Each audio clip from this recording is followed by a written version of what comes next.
Hello, this is Chip from 5th Edition Visions, and I'm here to talk about something you may not normally see a video about. I want to talk about a card that interests me since I got back into Magic in Magic 2015, and that card, along with two others, are flashing across your screen in rapid succession.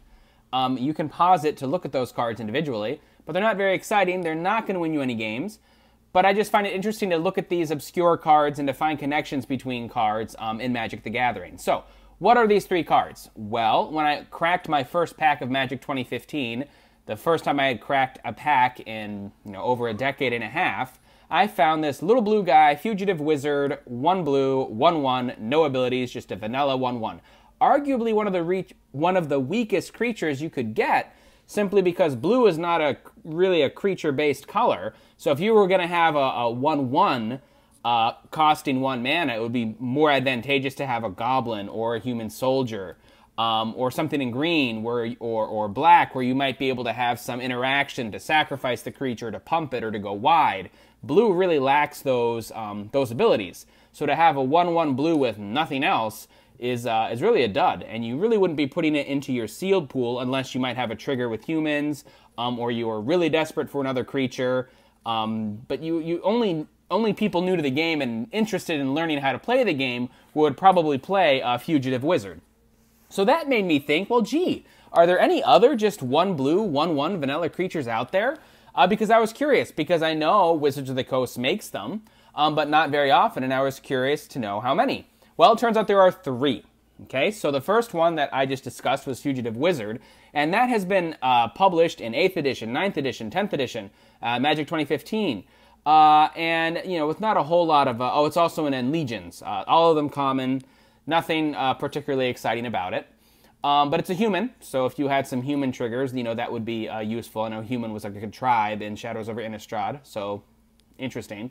But the other 1/1 blue that precedes Fugitive Wizard, so Fugitive Wizard is actually, a variation, a strictly equal to, well, not strictly, because it's actually inferior, because, well, we'll talk about it. Merfolk of the Pearl Trident. That's the original 1 blue, 1/1 creature, the Merfolk. Now, if you had to play a 1 blue, 1/1 creature, Merfolk of the Pearl Trident would be it, simply because you could build a Merfolk deck with lots of, good Merfolk interaction.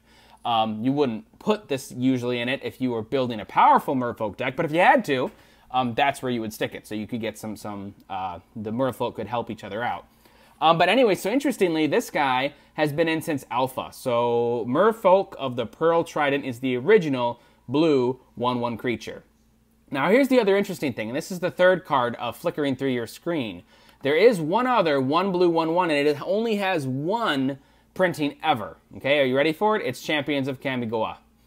Kamigawa. I'm really not sure how to pronounce it, but I hear it's a dud expansion, and we're never going to go back there. And Mark Rosewater talks about it. He says, yes, there are people who want to go back to that plane, but we're not. Simply because if we went back, they would have to make it different to please all the people who hated it, to try to improve it, new and improved. But at the same time, that would probably then alienate the people who wanted it back in the first place, because they presumably liked it for the original stuff. So it would be very difficult to bring back. It's not coming back. But let's look at this one card from there. Wandering Ones, 1 blue, 1/1. And that's it. So that's the independent card of these blue 1/1 creatures. Now, why am I bothering making a video about this? Well, there are many Magic the Gathering YouTubers out there who make videos about powerful cards, all sorts of deck tech ideas, MTG news.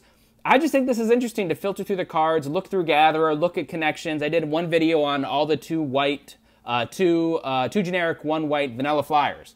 I just think it's just interesting to know that stuff, because when they design a new set, they will need to have a slot sometimes for a vanilla 1/1 creature in blue or in another color. And I'm always interested to see, well, will they design a new one, like a new name with new flavor text, with new art, or will they just recycle it? So we haven't seen a new blue 1/1 vanilla creature in a while, again, since Magic 2015. So it'll be interesting to see when that happens again. And when it does, I want you to remember this video, and I want you to remind me to update it so we can have those 4 1 blue, 1/1 creatures. And it would be fun to have like a challenge, to have some friends over and say, okay. You got to build your decks, but you have to include all 3 of these blue 1/1 creatures. And then you could have some fun with that if people would try to have human triggers or merfolk triggers or whatever they would do. But you could have fun with that. I think that's fun anyway. Anyway, let me know if you think this is interesting. You probably don't, but let me know if you got this far into the video. Don't forget to like and subscribe. Thank you for following, and hey, have a fantastic day. Bye-bye.